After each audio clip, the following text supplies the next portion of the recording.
Hello, everybody. Welcome to another episode of Liverpool Latest.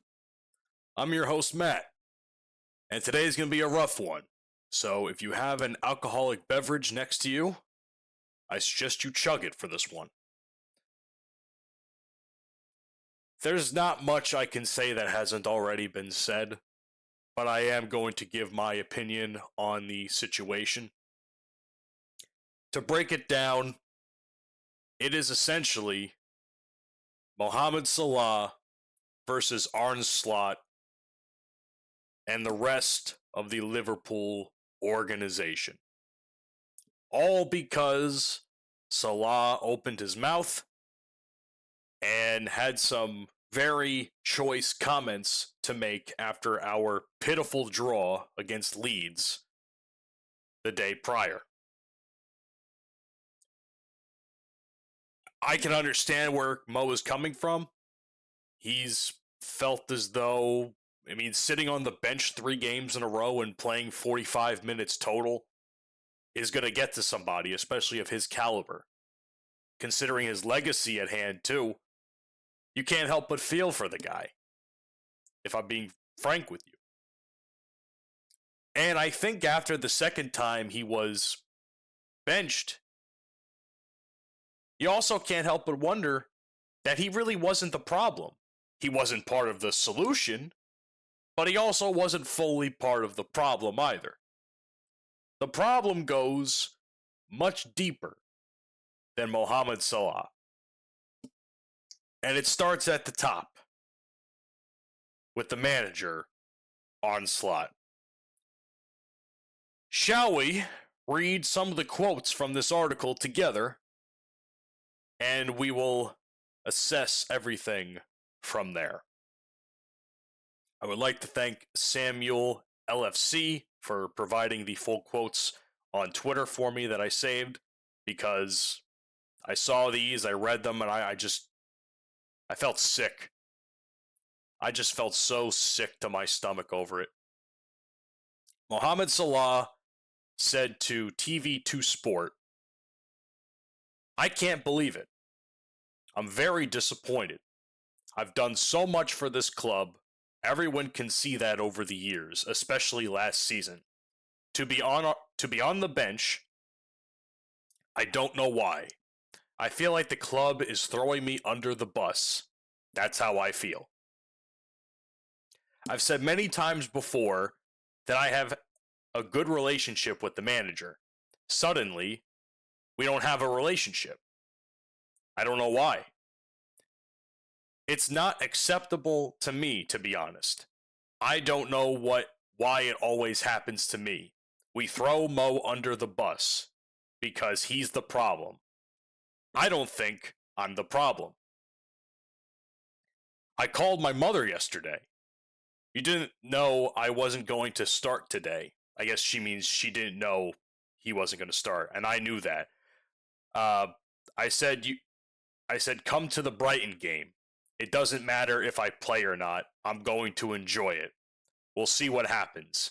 In my mind, I'm going to enjoy it anyway, because I don't know what's going to happen anyway.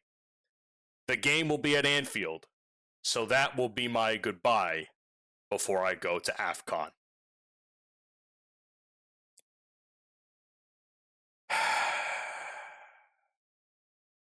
I feel sick. I didn't feel great after I read those words and after I saw the reaction to them online. I feel even worse, considering everything that has happened since.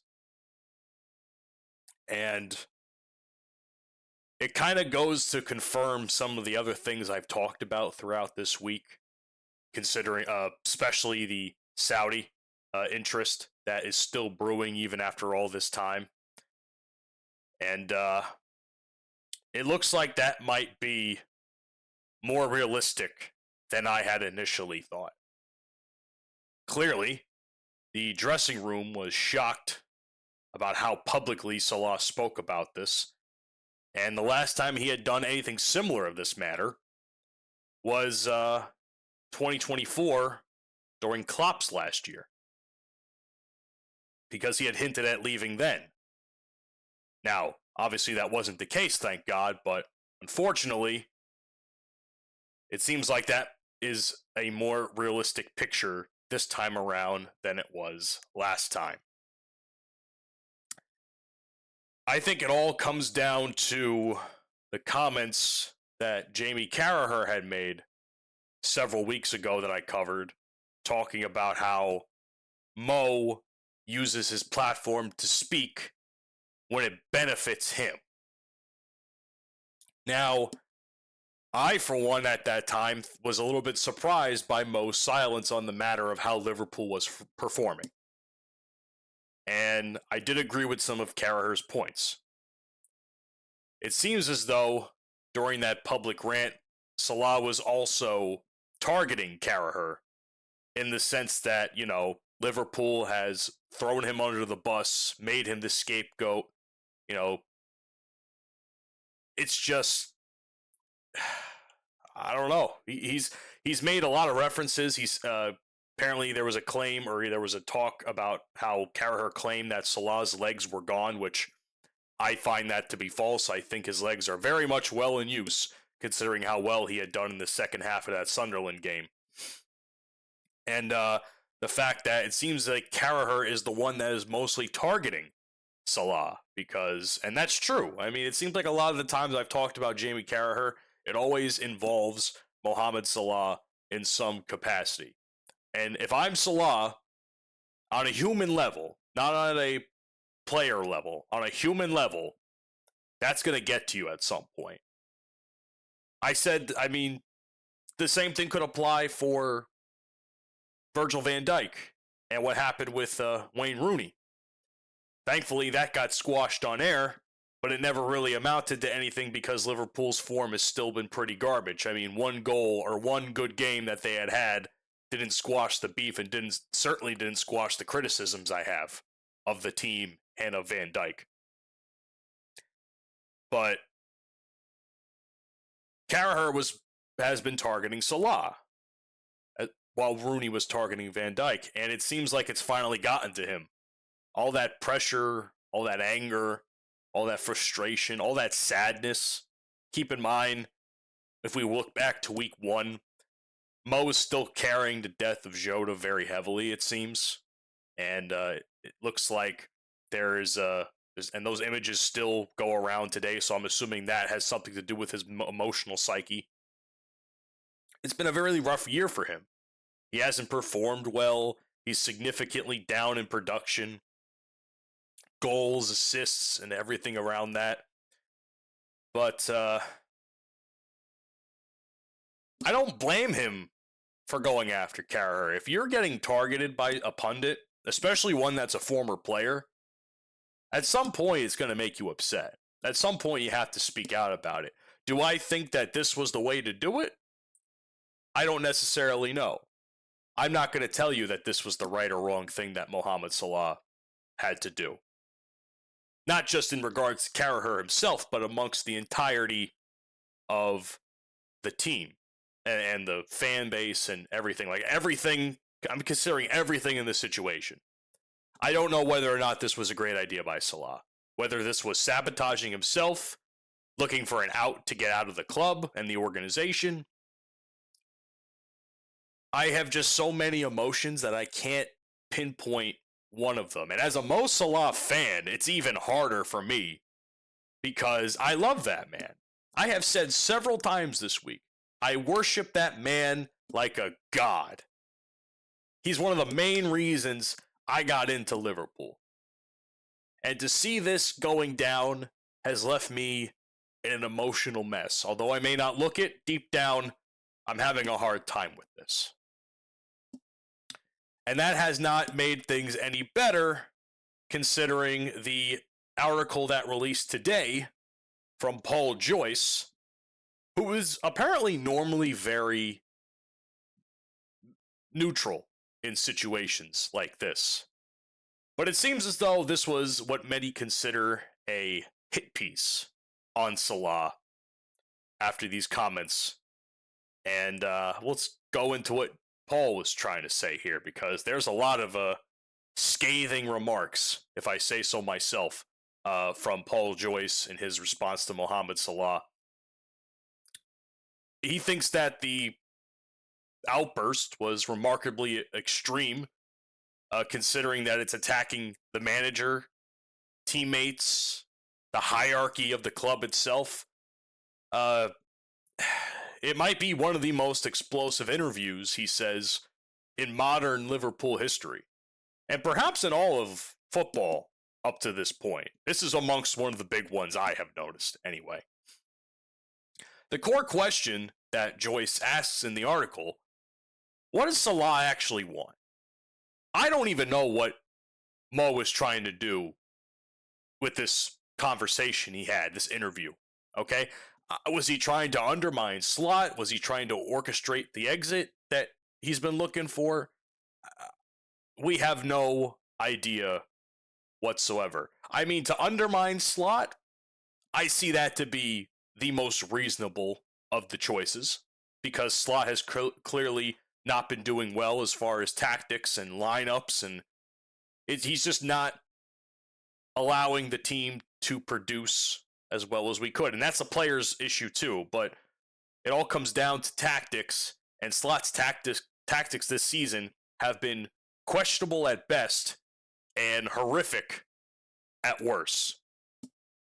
And at some point in time, you got to ask yourself, when is one of these players going to step in and say something on a public platform about it? And Mo seems to be the first to do that. Whether or not it's supposed to benefit him or not in regards to orchestrating his exit, we have yet to know about such a result. But I just don't know. It's odd because, and this is the other thing, and this is something that Paul Joyce is in defense of Slot with, where he says Slot has never publicly criticized him, and even when Mo's work rate dropped and is, showing a decline in the statistics, and he believes that Salah is twisting the narrative to present himself as a victim in the situation, which I don't really know if that's the case. I wouldn't necessarily go victim here, but at the same time, if anybody can find anything that Slot has directly referenced Mo in situations like to undermine him or demean him in his performance, I would like to know, because I personally haven't seen anything. And now that I kind of realize that, I wonder if this was the right idea for Mo to bring all this up the way that he did. Because if Slot has not done it, Mo shouldn't have been the one to do it first. But then people will just see Mo's response as being petty if Slot was the one to do this. It's just... I'm angry. I'm just really, really angry. For me, to read that FSG is backing Slot in all of this, because that's apparently what Paul Joyce mentions in the article, is that FSG, our ownership group, has backed Slot in this. I have not heard this directly from them, but apparently it's being reported that they're behind Slot in this situation, which doesn't surprise me. People are going to be like, oh, why don't they back Mo? He's the star player. He's the legend. Let's be honest. Think about it from this perspective. Did Man United's ownership group even remotely defend Cristiano Ronaldo when he was outed by Ten Hag? Ten Hag lasted a lot longer than Ronaldo did after his exit. So it begs the question, the ownership groups are always, well, that doesn't beg the question, it begs the statement that the ownership groups are always going to back the manager and not the player. Because I guess to them, the player does not mean as much as the manager because they're putting such an investment into it. And